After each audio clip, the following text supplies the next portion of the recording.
Pratique de la présence de Dieu, je reprends le texte que j'ai lu hier et on va l'approfondir.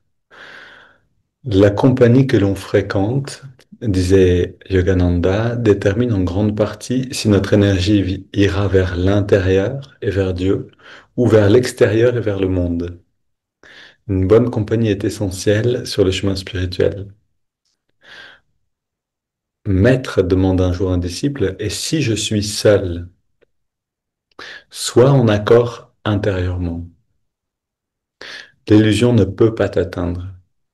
Le maître fixa intensément le disciple dans les yeux en disant, ne suis-je pas toujours avec toi?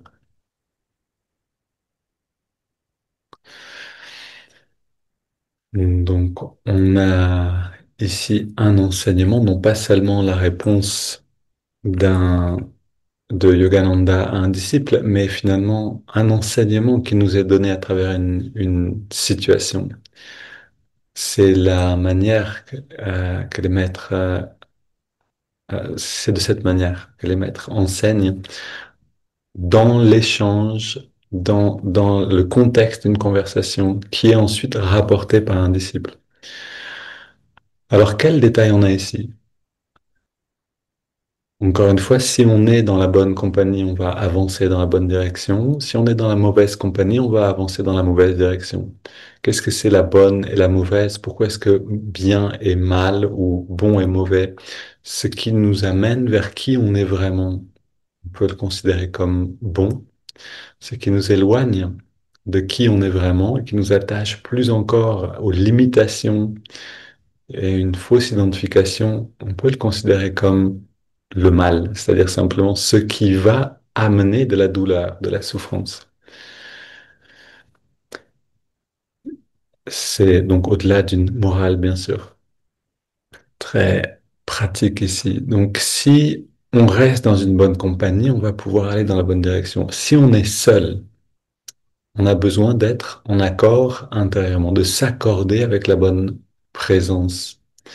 Puisque en réalité, on n'est jamais seul. La conscience n'est pas séparée. La question est avec quelle fréquence de conscience on s'accorde. Alors, la manière de le faire, que démontre littéralement Yogananda avec son disciple, dans l'instant, il lui donne en fait littéralement un, je veux dire, la leçon parfaite. Soit en accord à l'intérieur, soit en accord intérieurement, alors l'illusion ne peut pas t'atteindre. Ok, j'ai rajouté le mot alors. En réalité, il lui dit, l'illusion ne peut pas t'atteindre. Il nous donne cette bénédiction. Maintenant, le maître fixe intensément le disciple dans les yeux en répondant, ne suis-je pas toujours avec toi?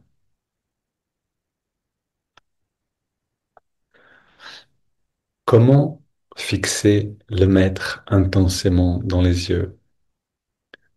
Bien sûr, on peut utiliser une image, une photo, une représentation d'un maître. Donc, si c'est Jésus ou Babaji, par exemple, si on n'a pas forcément une photo, on peut utiliser une image, mais on peut aussi simplement intérieurement prier pour voir le regard du maître. Montre-moi ton regard. Essayons en fermant les yeux, en redressant le regard vers l'œil spirituel et en priant sincèrement, quel que soit le maître pour vous qui se présente, celui vers qui votre cœur va naturellement.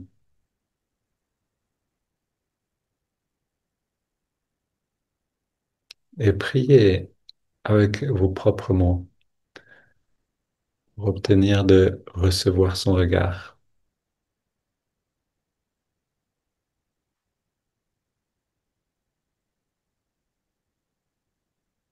Et maintenant, vous avez peut-être vu ou entreaperçu pendant un flash peut-être le regard, l'image d'une photo que vous connaissez ou une impression.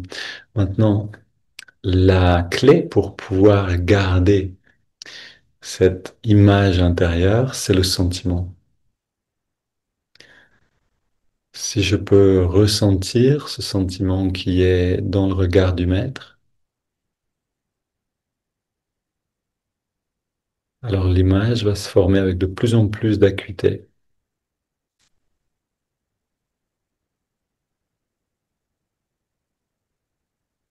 L'image va générer le sentiment va rafraîchir ou améliorer l'image.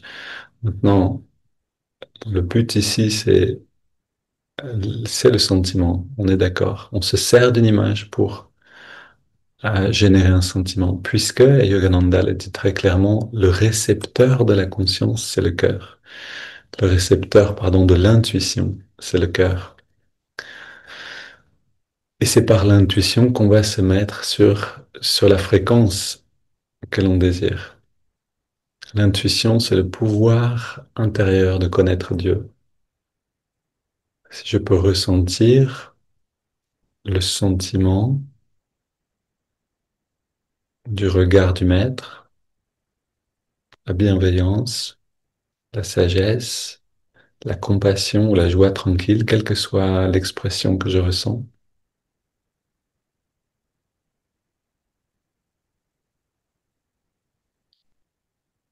alors déjà, j'ajuste ma conscience. Je vais dans un accord intérieur.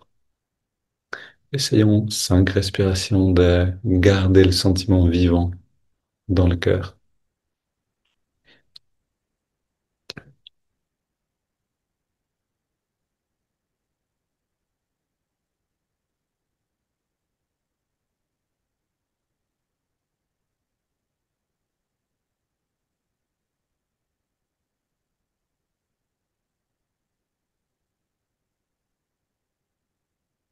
Et quand le sentiment disparaît, on peut à nouveau prier. Aide-moi à recevoir ton regard.